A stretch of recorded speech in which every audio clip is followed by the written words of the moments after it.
West Ham United have completed the signing of Luis Guilherme in what is really very, very good news. Not just because of the player himself, but because it symbolises and signals a new way of doing things. To get a transfer, and it is a big transfer, albeit not quite as big as it was initially made out, but it's a big, serious transfer done early. I was going to say early in the window, before the window has even kicked in.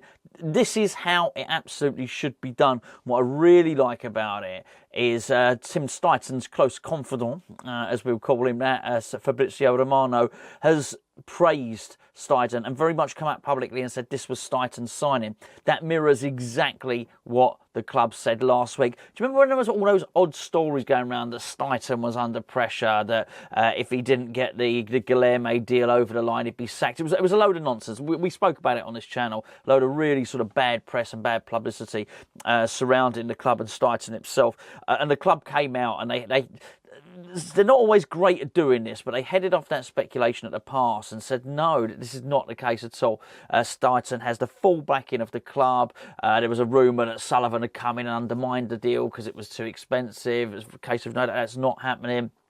The club was very keen to come out and say, look, this is Tim's guy. Tim has been pushing this transfer. This is his gig. This is his deal. We're fully behind him. And I think the words were, we're still hopeful that it's going to get done. There was some rumours about some Saudi club coming in, but as we can now we know it's been ratified, and now we know the deal has been done. You can now start to believe some of those other stories that the kids, Guilherme I'm talking about, had no interest in joining the Saudi league. It was, and rightly so, I think, by the way, at his age. I would never complain about any lads wanting to better himself and turning down millions. I mean, for a lot of people, a lot of young people who get into football, they might have come from poverty. Who am I to deny somebody the chance or criticise somebody for wanting to secure their family's future, both, for generations. However, I do think, maybe later on in your career might be the time to feather the nest. And when you want to make your name in the game, like Guilherme clearly does, then you want to be moving to a competitive league. And he's clearly done that now. I really like the way that we've concluded the business, and certainly Steidten has worked hard. I'm really pleased for Steidten as well, because this is what he wanted. When he first joined West Ham, this would have been what he envisaged happening. Now, I know he was never director of football at Leverkusen. I know he was sort of learning his trade under, I always get his name wrong, Simon Rolfs, is that his name? But I'm not sure that even Leverkusen gone out and spent sort of 25 odd million pounds on a youngster. It's big money. It's big money on an 18-year-old from South America. So that would have been almost like his dream, to think that actually one day I'll be a director of football and I can go and sort of scour the world and then, pluck the very best talent from South America and pay big money for them. And that's exactly what he's done there. Look, as I said before, I couldn't tell you. I can't get overly excited about the player himself because I haven't seen him play. I hope there's not going to be too much expectation on him. I would imagine it'll be slowly in terms of introducing him into the team and that sort of thing. And I hope in time he'll become a very good player. But I'm not oblivious to the fact that he's joining moving to a new country with his family, learning a new language. All this stuff can take time. So that's why I said yesterday I would hope that we are going to be looking to bring in some other players who can come sort of straight into the first team, so to speak. What I'm more excited about is the way we're doing things and the way we're sort of identifying young talent and looking to bring them in as early as possible. I mean, that being said, certainly some of the statistics that have been posted online, I've no reason to disbelieve it, have been really promising. I mean, so the Brazilian league's in its infancy, 6 to 8 games, something like that this season. But his stats are really good. Not his goal scoring stats, not his assists, but creative passes, balls into the box, key passes, take-ons, all of that stuff. For a lot of these really good statistics, he's up there. He's sort of first in the Brazilian Premier League. So these are really, really good, promising signs, and I'm absolutely delighted for Steidten. As I say, I think he'd have had some pretty dark days at the club, particularly when he joined. He probably realised it all wasn't as he thought it would be, or maybe not. Maybe he always knew he was going to probably have to see off David Moyes for the first year, and if David Moyes had have stayed on at West Ham, it would have been very much as a head coach rather than a manager. So I think he's really cemented it now. He's almost got everything he wanted. So the club are backing him. You saw even when Lopetegui arrived, very much Steidten was front and centre of that video. He was in it. Very much a case of, I mean, they looked like they were getting on really, really well, but it was Steidten saying almost, welcome to my club, welcome to West Ham. I'm in charge. I am the director of football, which of course, by its very nature, is that what he's got to do? And I think it was really good what, I have a suspicion Lopetegui is a clever bloke, and I think he probably understands not only the dynamic of a football club, but probably understands what's going on at West Ham. So he knew to sort of blow smoke up Tim Steidten's arse, and I think it needed. Steidten probably needed to hear it. We probably needed to hear it. And for Lopetegui to say, look, I'm here as the head coach. The director of football's here to buy the players and do the transfers and stuff like that.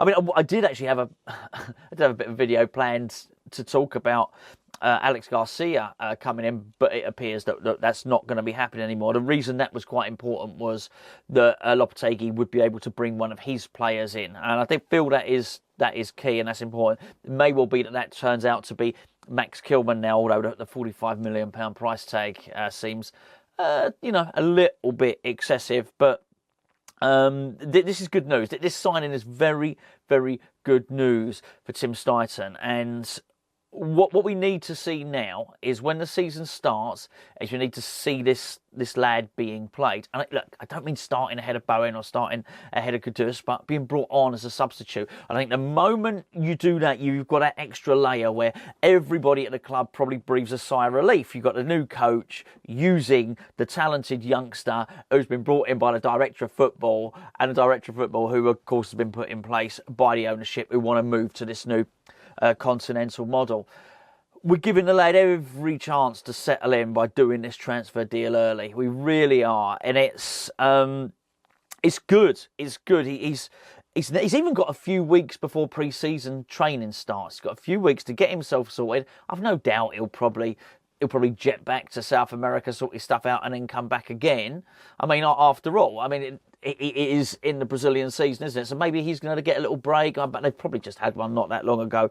He's going to want to sort out his affairs, want to get everything done. But he could do everything now. He can find his house, find accommodation, start learning the language, and he's just ready to go as soon as pre-season starts. And it just allows the club now. That's one down. That's one down. However many, whether you believe it's 6 or 8 players or less or whatever it is, it just allows the club to move on to the next target now. And even if we can get most of the transfer done on one more before the transfer window opens, and then some groundwork done on another one, it's still a hell of an improvement on what we've done before. And you certainly get the impression now, and I'm sure you'll sort of share this with me in thinking it's very hard to see a situation where we're going to be scrambling around on transfer deadline day looking to get players in. You feel that there's a plan, and even if we miss out on a player like Alex Garcia, for instance, there's going to be another one there. There's going to be another guy who we're going to go for. The same with missing out on Bruno or any of these other guys. I would like to think that we have a dossier. And I'll tell you what's interesting, just finally, one other thing that I was interested in was this data analytics driven way of doing things now, which clearly the club want to do. It is interesting. We've brought in this Maximilian Hans, and the idea was that a lot of it is data driven. So you haven't not just got the eyes on test, you've got all the data there. And it was really interesting seeing these statistics come through in the last few days.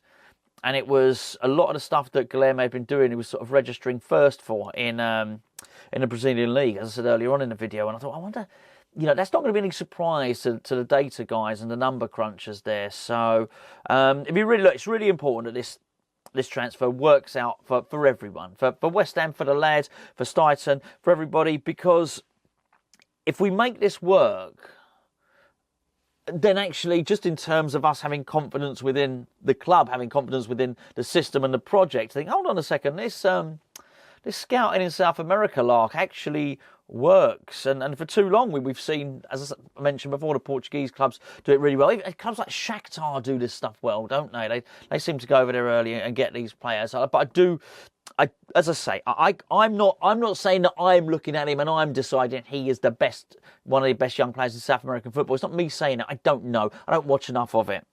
But other people are saying that.